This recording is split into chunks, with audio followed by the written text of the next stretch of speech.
साप हा दूध पिणारा प्राणी नाही. इनफॅक्ट दूध त्यासाठी विष आहे. एका जिवंत नागाला जर का दूध पाजलंय आणि तो जर का ते दूध प्याला पण आहे तर प्रॉब्ली तो नाग एक आठवड्याभरात अमृत पावलाय. त्याला निमोनिया होतो 3 ते 4 दिवसात, लूज मोशन्स होतं आणि साप मरतो. जे नागपंचमीच्या आधीचे 15 ते 20 दिवस किंवा 1-1.5 महिना ना, सगळे मदारी जे असतात ते कुठून कुठून साप जमा करतात, विकत घेतात, पकडतात, हंट करतात. And this is all illegal.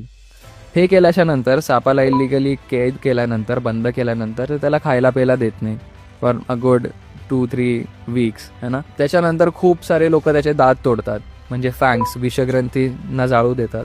ज्या प्रकारे हे लोक त्या सापाचे दात तोडतात ना, इट इज व्हेरी ब्रुटल. म्हणजे लेजिट एक शीख गरम करतात आणि डायरेक्ट दातातून आत टाकतात आणि तो पूर्ण मांस जळलेला असतं. अँड आफ्टर दॅट त्याच्या तोंडाला लिटरली स्टिच केलं असतं, शिवलेलं असतं, स्टॅपल मारलेलं असतं, फेविक्विकने जॉईन केलं असतं.